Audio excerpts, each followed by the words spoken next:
Top lane is the island role, and since you know that very few people are going to be interfering in your 1v1 in the top lane, you can implement a few strategies without other people messing it up. Today we're going to be covering 5 top lane strategies that high elo top laners like myself use all the time. Make sure to smash that like button and head over to our website, GameLeap.com, where you can get your GameLeap Premium membership. Right now we're doing our 50% off summer sale. We're going to be releasing 100 new videos this week on our GameLeap website, so make sure that you head over there to check that out.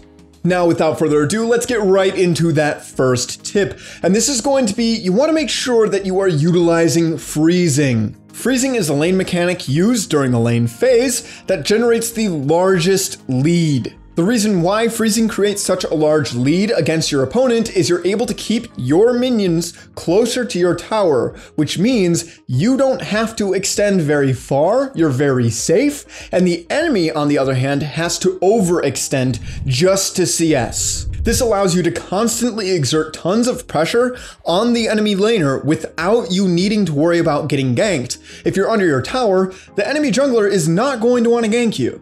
If you're playing in a lane that you're very easily able to poke or kill the enemy top laner, then this is definitely a strategy that you should be looking for, because freezing is going to open these opportunities much more often than any other lane. Now listen up, because there are definitely instances where you don't want to freeze as well. Yes, we want to make sure that we are freezing in the right scenarios, but if we're freezing in the wrong times, we're going to be throwing away that lead that we're working so hard to get. Some instances where you would need to break a freeze and push it to the enemy tower would be if your jungler is looking to summon Rift Herald in your lane, if your lane is roaming somewhere else on the map, if you need to teleport to a dragon play or teleport bot lane, or if you just need to get tower plates in general.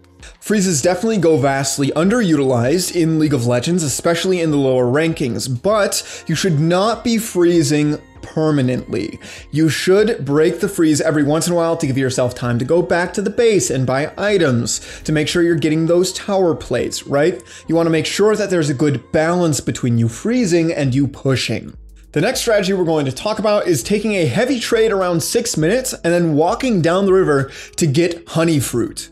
So first of all, we all know that honey fruit are a very powerful resource for the top laner. If you are pushing the wave into the enemy tower and you have time to roam into the river, you should definitely be looking for honey fruit there, especially if you just performed a heavy trade. This allows you to gain some mana back, some HP. You can return to the lane without having to base. It saves you so much time. Unfortunately, sometimes it's hard to predict when the honey fruit's going to spawn past the first spawn, but it will consistently spawn within 30 seconds every single game for its first spawn. This time frame is between 5 minutes and 30 seconds and 6 minutes, and you should always be trading aggressively around 6 minutes and then walking down into the river to get the honey fruit to make sure that you just hard won that trade. This is something that even diamond players don't consistently do. Remember how annoying it is to play against a top laner. You take a trade and then they just walk into the river, get honey fruit, and they come back and they're full HP. That annoying top laner can be you every game. Now, of course, just like the first tip, there are definitely going to be some times where you don't want to utilize this.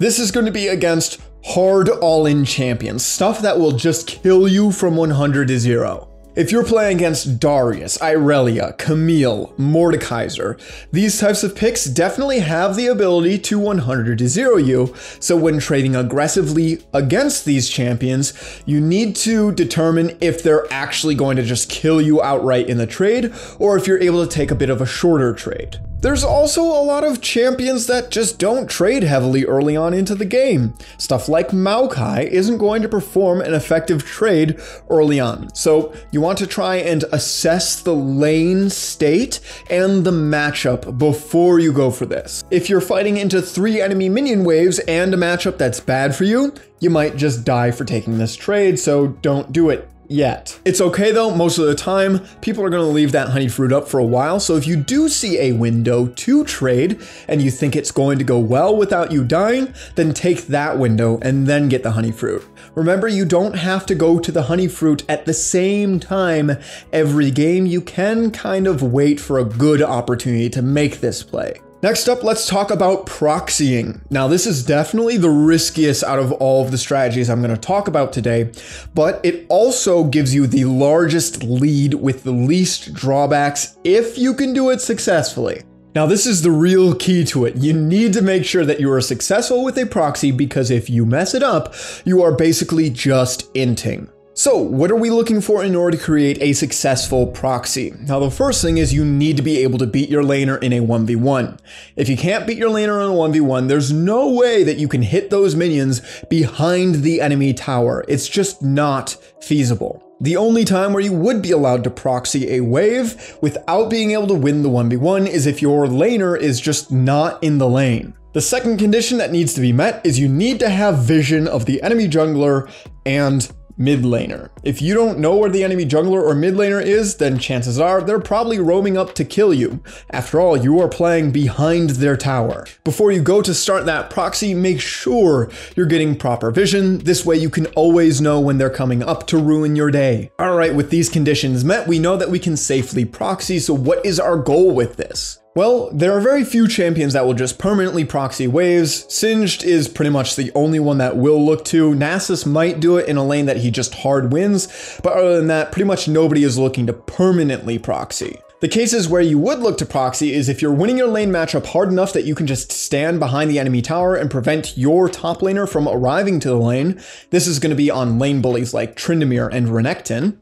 Or you can just proxy one wave after killing your top laner or after your top laner bases to allow you to have a larger base timer. This guarantees that when you arrive back to the lane, you didn't miss any minions worth of EXP, and you're able to get a few more plates by doing this. I would recommend that you don't permanently proxy. This is a very, very risky thing. Eventually they're going to try and send 3 people for you, and eventually you're not going to be able to cope with that. I would much rather see you proxying 1 or 2 waves after killing the enemy top laner or after they base, just to make sure that you get as many minions as possible. All right, our fourth strategy is going to be split pushing. I'm sure this is a strategy that most of you have already heard of before, but I want to go over the do's and don'ts of split pushing, because just because you've heard of it does not mean you're doing it right. Number 1 rule of split pushing, make sure that you are not pushing when you don't have vision of the entire enemy team. If you're the only person pushing up on your team and you don't have vision of anyone on the enemy team, then you're just overextending, you're gonna get collapsed on, you're gonna die, and you're not gonna get anything from that. Now, you don't have the base when this is the case, just make sure you're not overextending. You can just stand in the lane and wait for the enemy team to go away before you pressure again. The second must is you have to have defensive vision. Now, where exactly are you going to put this vision? Well, that's going to depend on where you are on the map, but generally you want to put it in between you and the enemy team.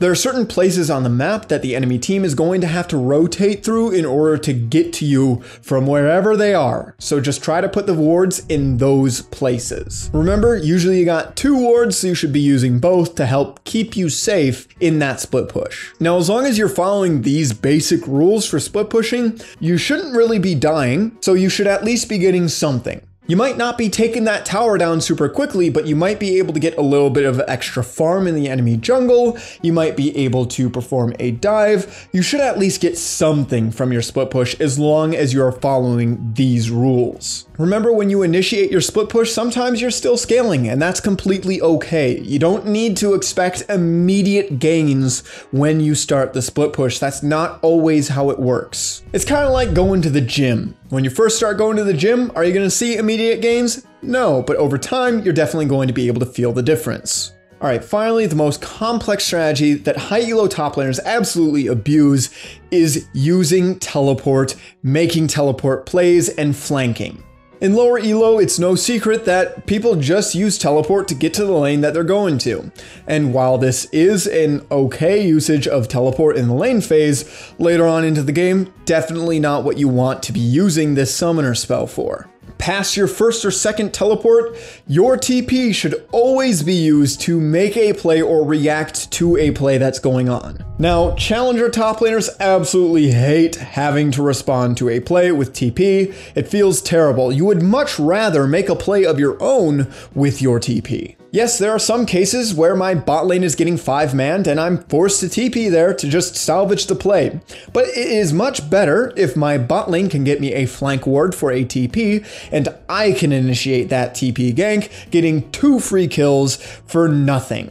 Now, like I said, this is the most complex strat that we are talking about today, and this is because in lower elo, most players are just not going to be aware that you're teleporting on either team. And on top of that, your teammates won't be getting you good wards to TP flank too, and you won't be able to oftentimes make these TP flanks because your lane won't be in a good state to do it. The reality of the situation is TP flanks are a team play. Your wave needs to be in a really good spot and the enemy bot lane needs to also be in a bad spot. In lower elo, sometimes it is a little bit harder to recognize when this is the case, and sometimes it's hard for you to actually manage a wave and put it in a spot where you're not losing something for making this TP flank. So let's talk about the big no-nos. What is going to make this play an absolute disaster for you? First of all, do not initiate a TP flank if the enemy wave is pushing back to you top lane. Remember, you take a long time to make this play happen, so if you're going to have a wave pushing back to you already, it means you're going to miss all of those minions while you're making that play. You should only be initiating a TP flank if you already have a slow push happening, crashing into the enemy tower.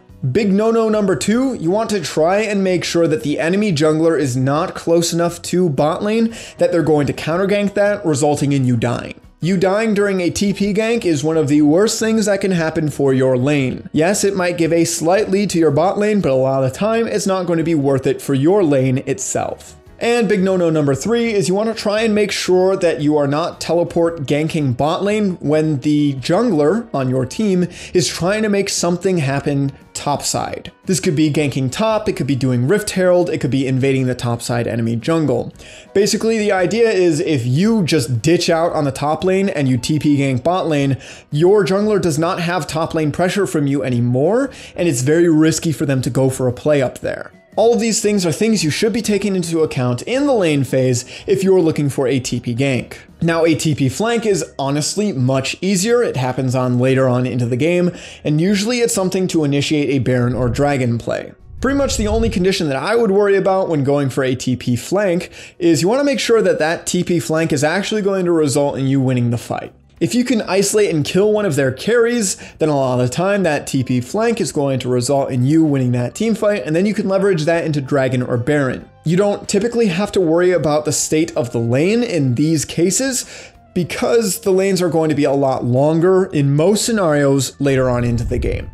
You also tend to concede more minions later on into the game, and it's not as big of a deal if you miss a few. What you get from winning a fight in the mid and late game is going to be much more than what you would have gotten from those minions anyways. TP flanks are definitely something that you should start with because they are less punishing if you mess them up.